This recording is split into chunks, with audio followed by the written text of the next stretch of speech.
quel plaisir de vous retrouver pour ce nouveau numéro du Journal de la Méditerranée. Cette semaine, bien entendu, je vous propose de revenir sur la nomination d'Emmanuel Valls à Matignon. Le saviez-vous, le Premier ministre de France est catalan et fier de l'être. Vous découvrirez un homme comme vous ne l'avez encore certainement jamais vu. Et puis, est-ce qu'un week-end à Tel Aviv vous tente? Si c'est le cas, alors installez-vous confortablement dans votre fauteuil. Je vous y emmène dans un moment. Dans un autre genre, je vous propose de voyager dans le temps, celui de l'empereur romain Auguste, à travers une exposition actuellement installée au Grand Palais à Paris, et surtout à ne rater sous aucun prétexte. Mais avant, et comme chaque semaine, je vous propose de revenir sur l'actualité qui a marqué le bassin méditerranéen ces derniers jours, à commencer par le nouveau bilan fourni mardi dernier par l'Observatoire syrien des droits de l'homme, selon lequel plus de 150 000 personnes ont été tuées en Syrie depuis le début du conflit il y a 3 ans. 150 000 tués, dont plus de 50 000 civils, parmi lesquels près de 8 000 enfants, des enfants qui restent en première ligne dans ce drame qui secoue la Syrie. La fillette semble terrorisée. Elle fond en larmes, est incapable de dire son âge au président qui la questionne. Il y a quelques jours, Bachar al-Assad a visité ce camp de déplacés dans la banlieue de Damas.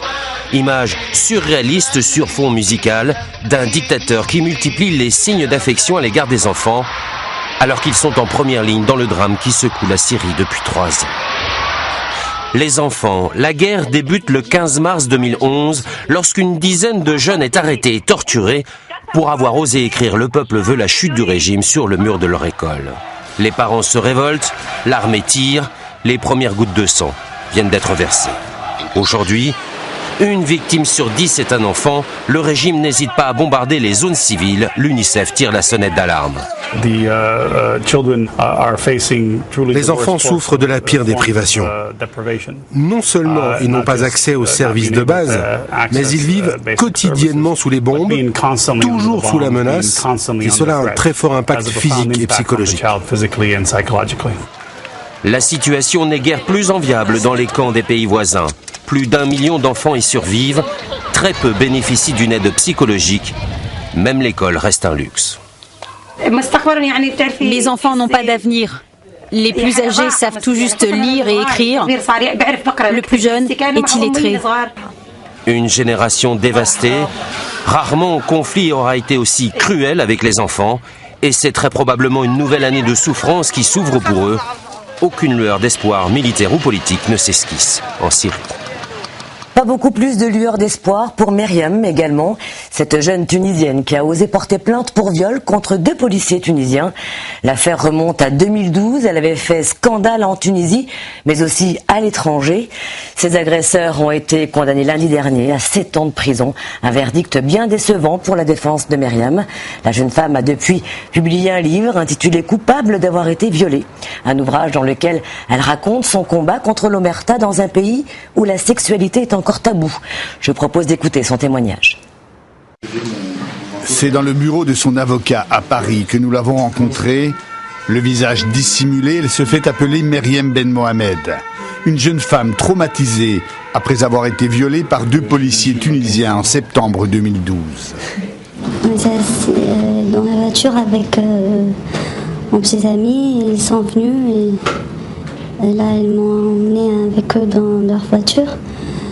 Le premier m'a violée et après ils ont changé de place.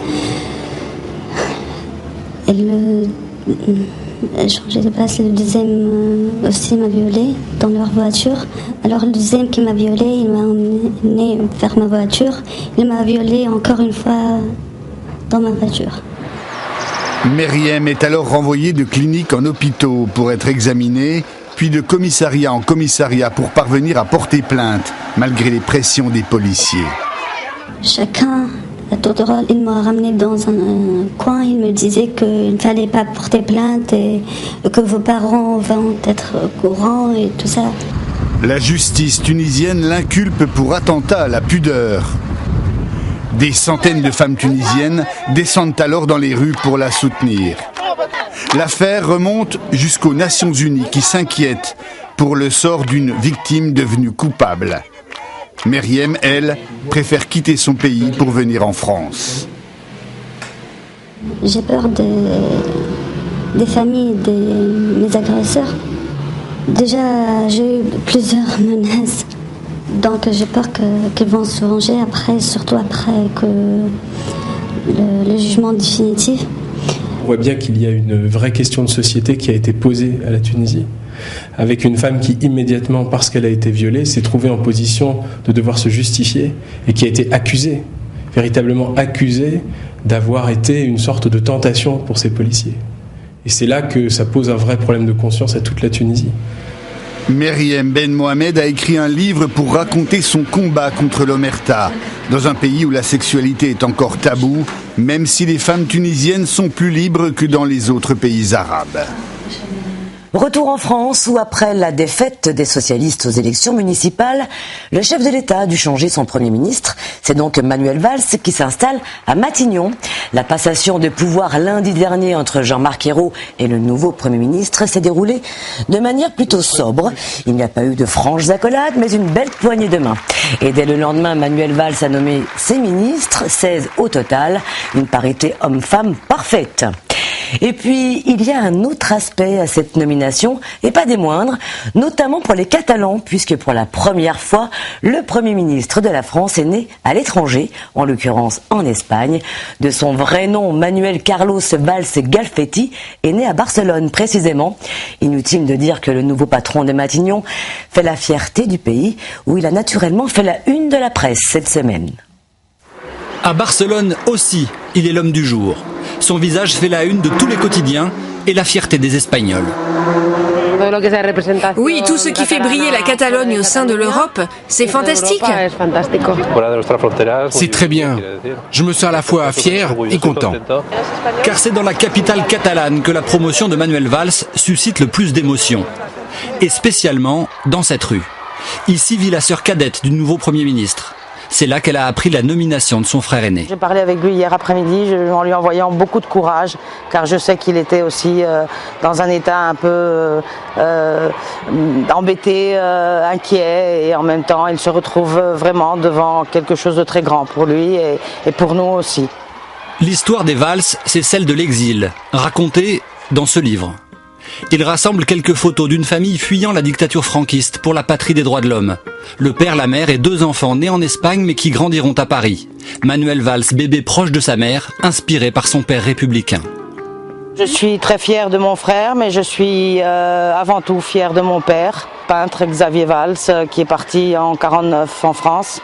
Où il a trouvé l'équilibre pour peindre et où nous avons grandi et où nous avons vécu tous ensemble. Les rues de Barcelone, Manuel Valls les parcourt presque chaque été. Et il retourne souvent dans ce quartier de l'Horta, au pied de la clinique où il est né. Là je passais, j'ai joué aux soldats, j'ai embrassé une fille pour la première fois, c'était tous mes copains. À la rencontre des habitants qui l'ont vu grandir.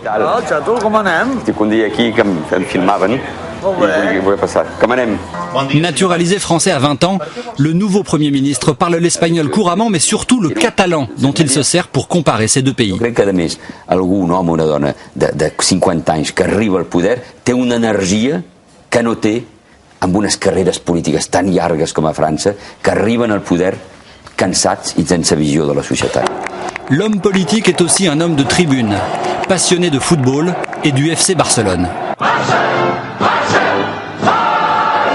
L'hymne du club a même été composé par un cousin de son père.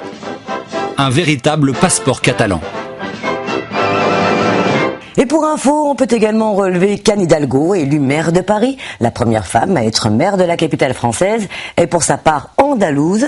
Décidément, le terreau espagnol est plutôt fertile. Des élections, il en est aussi question en Algérie, en Égypte et en Turquie. Autres élections et autres contextes, Anne-Elisabeth Philibert nous en rappelle les enjeux.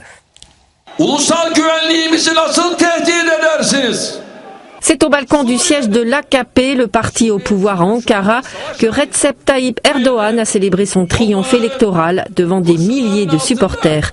Avec plus de 45% des suffrages aux élections municipales, son parti reste maître, notamment d'Istanbul, la mégapole de 15 millions d'habitants, et d'Ankara, la capitale. Ce scrutin local entaché d'affrontements meurtriers conforte le Premier ministre turc dans ses ambitions, malgré de graves accusations de corruption qui visent son régime. Fort de ces résultats, Erdogan est en bonne place pour les élections présidentielles du mois d'août prochain, les premières du genre au suffrage universel dans ce pays. En Algérie, la campagne présidentielle bat son plein avec 6 candidats officiels, dont le président sortant Abdelaziz Bouteflika. Au pouvoir depuis 1999, ce dernier brigue un 4e mandat, alors que les critiques fusent sur sa capacité à gouverner. Les ressortissants algériens résidant en France sont appelés aux urnes du 12 au 17 avril. Pourquoi? Parce que mon Algérie que j'ai, et j'aimerais qu'elle se développe. Et quand j'arrive, je me trouve heureux chez moi. Cette campagne présidentielle a également été marquée cette semaine par la visite à Alger du secrétaire d'État américain. John Kerry a abordé avec le ministre des Affaires étrangères algérien la question du Sahel et de la lutte contre le terrorisme. Autre élection présidentielle, mais cette fois en Égypte. Elles auront lieu au mois de mai, près de 11 mois après la destitution du président islamiste Mohamed Morsi par l'armée. Abdel Fattah al-Sisi, l'actuel homme fort du pays, a officiellement annoncé sa candidature. Je vous fais part de mon intention de me présenter à l'élection présidentielle. Je serai honoré de recevoir votre soutien. Par ailleurs, le maréchal al-Sisi poursuit sa répression impitoyable contre les frères musulmans dont est issu l'ex-président Morsi. 529 membres de la confrérie ont été condamnés à mort à l'issue d'un procès expéditif sur fond de violentes représailles et d'attentats meurtriers. Direction l'Italie à présent, où le nouveau chef du gouvernement, Matteo Renzi, a annoncé mener des mesures phares et drastiques pour réduire les dépenses publiques et remettre le pays sur les rails. Et comme un symbole, il a fait mettre aux enchères cette semaine près de 200 voitures de fonction de ses ministères. Une façon de donner le bon exemple, même si côté finance, cette opération n'apparaît pas franchement rentable. Il s'agirait même d'une goutte d'eau dans l'océan des dépenses publiques, selon certains. Des dépenses publiques qui représentent tout de même 7 milliards d'euros. Et tout cela nous amène à une autre crise, d'une autre époque. C'était il y a 40 ans, en 1974. Les Français découvraient les conséquences du choc pétrolier qui marquait la fin des 30 Glorieuses.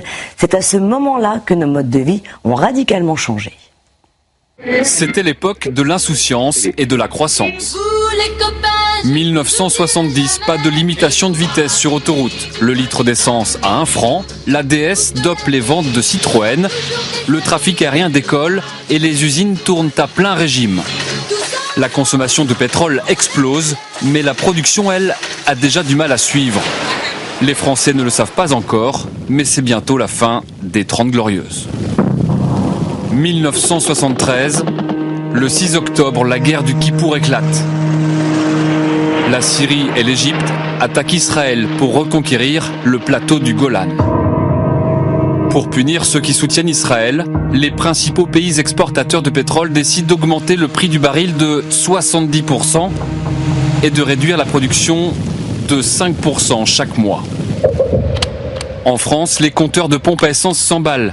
Plus 30 centimes le litre de super ce 1er janvier 1974, 20% de hausse en un jour.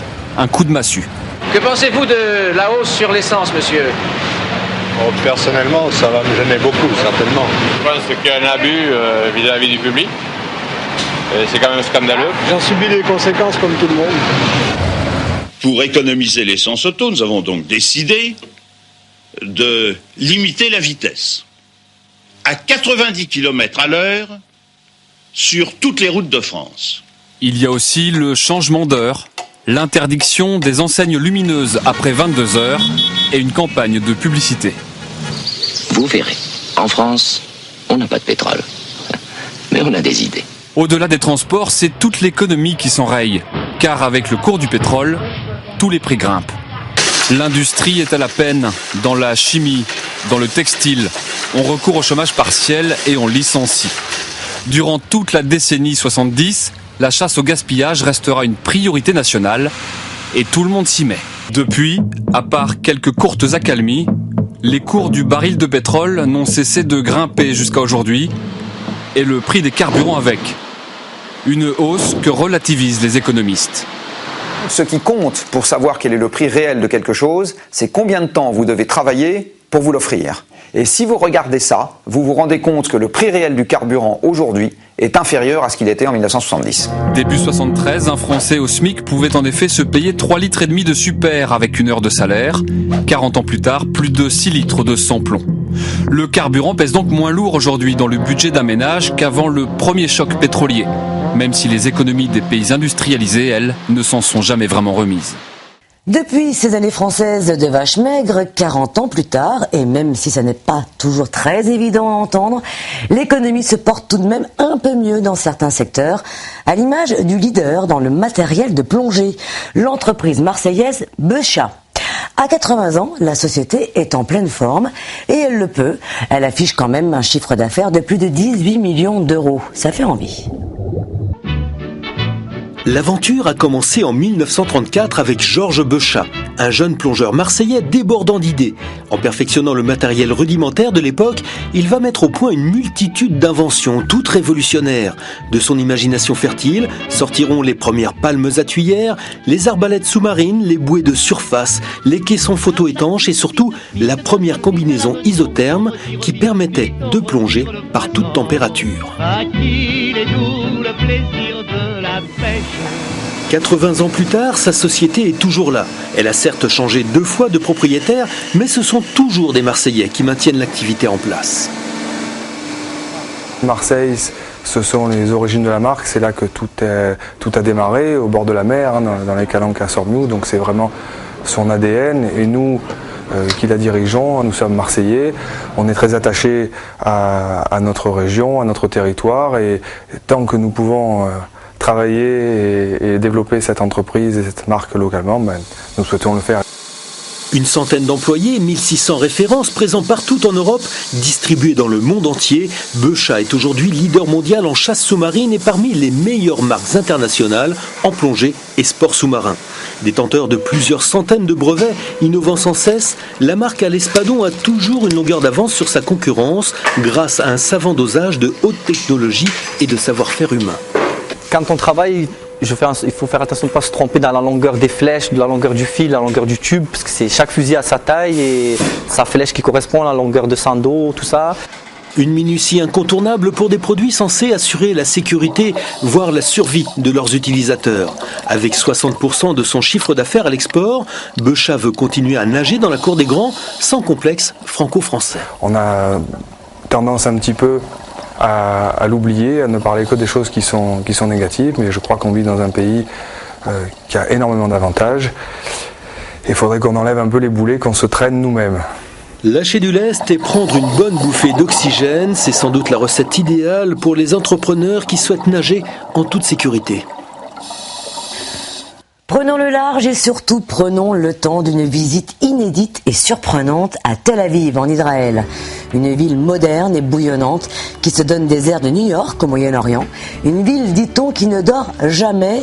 Une ville où il fait bon vivre. Une ville unique en son genre. Et si vous avez encore un petit doute, alors regardez plutôt et bon voyage. Tel Aviv, orientale et cosmopolite. Fenêtre sage et décadente sur la Méditerranée. Sur la taillellette, la promenade, on vit, on flâne, on séduit et on fait du sport. Il flotte dans l'air un vent de Californie et une énergie toute singulière. Pour Shmolik, le week-end commence invariablement par une séance de paddle. Avocat la semaine, il se transforme en moniteur dès le vendredi pour faire partager sa passion. Le paddle, c'est le sport à la mode à Tel Aviv. Il paraît qu'il suffit de s'y essayer une seule fois pour devenir accro. C'est incroyable. Je vais vous dire, c'est le meilleur moyen de commencer le week-end ou de le finir. Et de s'éclater. C'est top. Yehuda et Naoma ont eux un autre genre de rendez-vous. Ils ont choisi la tradition, la danse folklorique israélienne. À proximité de la plage, les Tel Aviviens se pressent chaque week-end pour ce moment très sensuel. pas de deux, où pendant quelques minutes, chaque couple est seul au monde. Mais les générations se découvrent aussi. À Tel Aviv, les gens sont ouverts, chaleureux et très sociables. À 80 km seulement de Jérusalem, Tel Aviv est pourtant à des années-lumière de la ville sainte. Profondément laïque, elle vit dans une bulle, en dehors des tensions qui secouent le pays régulièrement. En Israël, le week-end commence le vendredi. Et à Tel Aviv, les bobos israéliens se retrouvent dans ce quartier d'Atashana. Et c'est au Regina qu'ils déjeunent avant le début du Shabbat. Pita, hummus, salade, les saveurs israéliennes et arabes se mélangent. Il fait soleil comme plus de 300 jours par an. Ça joue sur le moral et ça se voit. Il n'est pas 15 heures, l'ambiance est là comme toujours, comme si c'était une évidence. Quand vous avez grandi dans un pays en guerre et souvent en conflit, vous vous habituez, ça fait partie de votre vie. Et c'est pour ça qu'on profite de chaque instant pour oublier toute cette tension. Étrange ville, légère et insouciante, où le quartier arabe jouxte la ville israélienne et où l'on sait aussi être un peu vieux jeu. Réponds-moi, veux-tu m'épouser ? Oui. Une demande en mariage sur la corniche avec une vue imprenable, c'est aussi ça le week-end à Tel Aviv.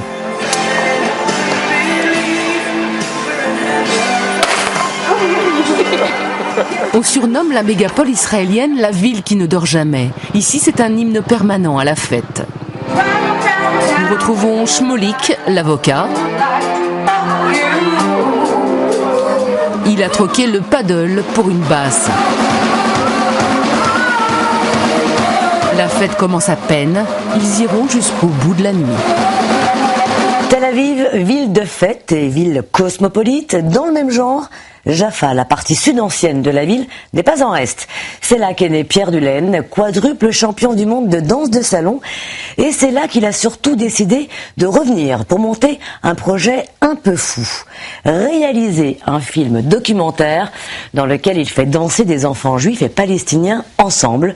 Une idée folle dans une région en guerre. Et résultat, le film sorti mercredi dernier fait déjà un carton.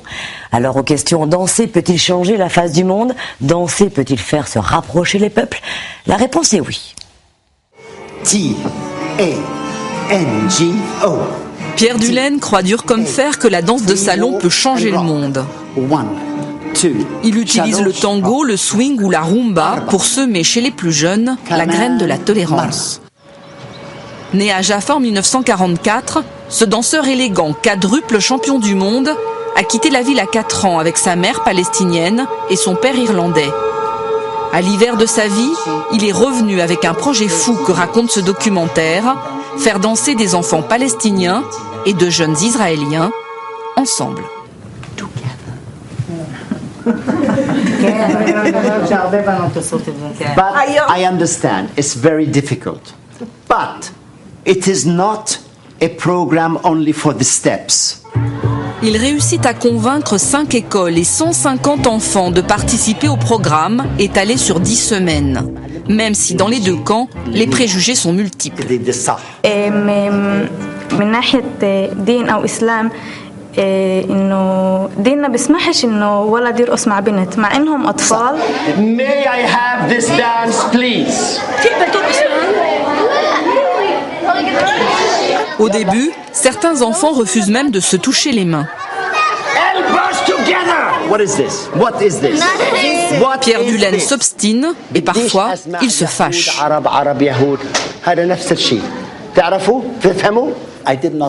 Je ne voulais pas abandonner, pour le bien des enfants. J'étais venu pour leur faire un don, et on ne peut pas offrir la moitié d'un cadeau et le reprendre. Pas après pas, la confiance va naître. Le plaisir de danser aura raison des plus réticents. Ce programme continue à vivre en Israël sans Pierre Dulaine. En 2 ans, plus d'1 millier d'enfants ont appris à valser et surtout à se respecter. Dancing in Jaffa, qui est donc sorti mercredi dernier dans les salles de cinéma françaises. Avant de vous emmener au Grand Palais à Paris pour y découvrir l'histoire de l'empereur Auguste, un petit mot sur ce qui est l'histoire de la semaine. Ça se passe en Italie.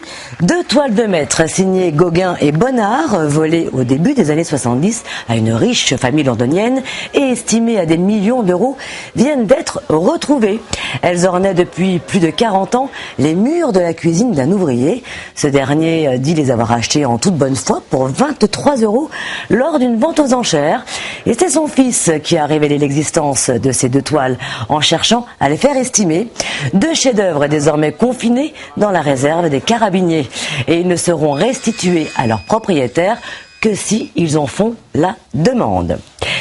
Et en attendant de les retrouver exposés quelque part, pourquoi pas, pour les amateurs de l'art romantique, vous pouvez toujours vous faire plaisir en vous rendant au Grand Palais à Paris et admirer des pièces uniques à la gloire de l'empereur Auguste de Rome. Et pour accueillir une telle collection, il a fallu mettre les petits plats dans les grands, voyez plutôt. Pour accueillir un empereur à Paris, il a fallu transformer le Grand Palais en temple romain. Durant 3 semaines, ce fut un chantier pharaonique. Faut enlever les paras, non ? De véritables travaux d'Hercule pour installer plus de 350 œuvres, toutes vieilles de 2000 ans. Et un savoir-faire qui ne date pas d'hier. Comme au temps des Égyptiens, pareil. C'est-à-dire on travaille avec des bouts de bois, des cales. On se débrouille. À l'ancienne. À l'ancienne, c'est ce qu'on appelle à l'ancienne. Toutes ces pièces sont à la gloire d'Auguste. Par exemple, ce bas-relief qui raconte une procession comme une bande dessinée gravée dans le marbre. C'est une pièce très importante, puisqu'effectivement, a priori, elle représente l'empereur Auguste, et donc fait partie de ce qu'on appelle les reliefs historiques, qui mettent en scène des personnages de l'histoire, donc dans le décor des monuments publics à Rome. Un peu d'histoire justement. Le 15 mars 44 avant Jésus-Christ, le célébrissime Jules César est assassiné. Rome vit dans la tourmente, les trahisons, les empoisonnements. Auguste accède au pouvoir et instaure la paix romaine. 2000 ans plus tard, Xavier Darcos, ancien ministre, y voit un initiateur de la politique moderne. Je crois que tout le monde a admiré Auguste lorsqu'on s'intéresse à la politique et à l'histoire, parce que c'est un modèle de génie en termes de politique presque sans exemple. Je le répète, commencé très tôt, un tout jeune homme qui débarque à Rome juste après l'assassinat de César et qui petit à petit va méthodiquement éliminer ses rivaux. Une fois au pouvoir, Auguste invente le portrait officiel. En fait, une affiche électorale mais en marbre, un buste reproduit et diffusé dans tout l'Empire. À Rome, il était tout à fait courant d'avoir dans le petit larraire, dans le petit sanctuaire des dieux de la famille, il était courant d'avoir un portrait d'Auguste ou une statuette qui représentait son génie. Et ce n'était pas par servilité politique, c'était parce que les gens ressentaient vraiment un lien avec la personne d'Auguste. Son règne fut long, les plus grands artistes de son temps travaillèrent pour lui. À l'époque, le luxe apparaît. Auguste, c'est l'âge d'or de l'Empire romain. L'empereur Auguste qui régnera à Paris au Grand Palais jusqu'au 13 juillet prochain. Et on reste à Paris avec une autre exposition consacrée au plus mythique des trains, l'Orient Express. Ça se passe à l'Institut du monde arabe et c'est à voir jusqu'à la fin du mois d'août. C'est une première et plus qu'une exposition, c'est un événement. Pour l'occasion, la locomotive, icône de l'art déco qui a fait rêver des générations de voyageurs, fait une halte sur le parvis de l'Institut du monde arabe, vous ouvrant grandes les portes de l'Orient. C'est donc sur ces images d'un autre temps que je vous laisse. Je vous souhaite un très bon week-end et une très bonne semaine. Au revoir.